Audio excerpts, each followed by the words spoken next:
السلام عليكم، ازيكم يا حبايبي؟ عاملين ايه؟ يا رب تكونوا كلكم بخير وصحة وسعادة. تعالوا بقى النهاردة اما نعمل مع بعض احلى صينية فيها رز بسمتي وفرخة مشوية دايبة دوب بتتبيلة تحفة.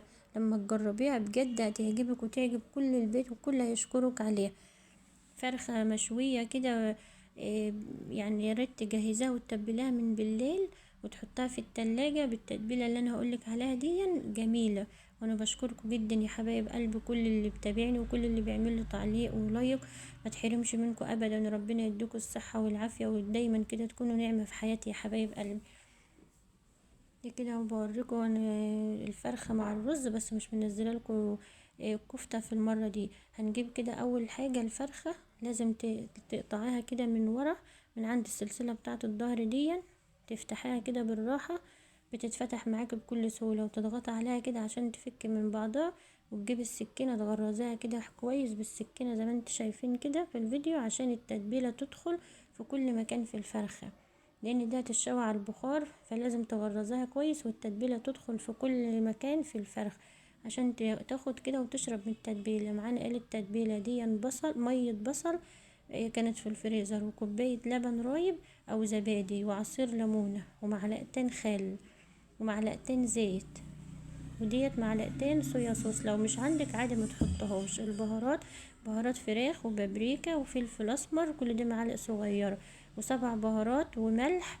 ودي بهارات فراخ اللي بتيجي كده من عند العطار، فراخ مشويه، بهارات فراخ مشويه. وتقلبي كل دي بقى كده مع بعضه. البهارات اللي مش موجوده عندك عادي حط الموجود، فلفل اسمر وسبع بهارات وبابريكا وملح. ولو ما عندكش صويا صوص حط معلقه عسل اسود عادي. بتاخدي بقى الفرخه تنزليها في التتبيله دي كده، وتعملي لها مساج كده بايديكي عشان التتبيله تدخل في كل انسجه الفرخه. لازم تتبلي الفرخه كويس وتفصلي كده الجلد من اللحم، وتدخلي ايديكي كده زي ما انت شايفه في الفيديو، وتدخلي ايديكي كده وتعملي مساج للفرخه. لازم التتبيله تدخل في كل حته في الفرخه يا حبايبي، وتقلبيها كده من هنا لهنا بقى وتتبلي.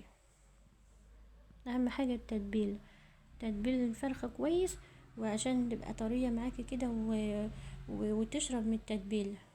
يا ريت تتبليها كده من بالليل وتسيبها في التلاجة لتاني يوم ان شاء الله، او قبلها بساعتين 3، عشان تكون الفرخه طريه والانسجه بتاعتها طرت كده وشربت من التتبيله. انا بوريكم كل حته كده نعملها ازاي. لو وصلتوا لهنا يا حبايبي ما تنسوش بقى تصلوا على النبي وتدوسوا لايك بقى وتعليق حلو كده من قلبكم. هنجيب الشبكة دي هندهنها زيت عشان ما تلزقش جلد الفرخة في الشبكة، وتحطها زي ما انت شايفاها كده بالطريقة دي. تعدلي الفرخة كده وتسويها وتنزلي عليها ببقية التتبيلة زي ما انت شايفة كده، برضه عشان تطر الفرخة معاكي. وتكوني برضو في الوقت ديت مجهزة مية مغلية عشان تنزلي بقى في الصينية. وده خضار، لو مش عايزة تحط ما تحطيش عادي، ممكن تستكفي كده بالفرخة وبس. ده خضار كده، بصل وطماطم وفلفل بحطه مع الفرخة، برضو بيتغمس مع الرز البسمتي بيبقى جميل. بيتغمس كده مع الرز البسمتي بيبقى جميل. بفتح الفلفل كده وبشربه من التتبيلة وبحطه مع الفرخة زي ما انتوا شايفين كده يا حبايبي.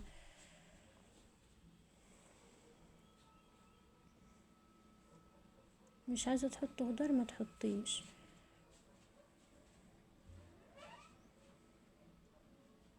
تنزلي برضو ببقية التتبيلة كده على الفرخة وعلى الخضار، وتكوني مولعة الفرن بيكون حامي. ندخلي الفرخة على فرن نار عالية من تحت، اول ما تغلي تهدي بقى شوية علشان تستوي كده براحتها على البخار. المية هتغلي والبخار هيطلع على الفرخة هيسويها. وتقلبيها بقى كل 5 دقايق، كل نص ساعة كده تقلبي الفرخة من الوش دي للوش دي عشان تستوي من كل الجهات. هنغطيها بقى بورقة زبدة وبعدين عليها ورقة فويل عشان نحبس الحرارة حلو والفرخة تستوي.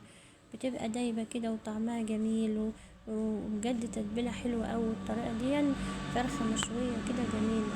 كده نزلنا اهو بالمية المغلية في الصينية علشان تغلي على طول. اول ما تحطها في الفرن تغلي على طول وتطلع البخار اللي يسوي الفرخة.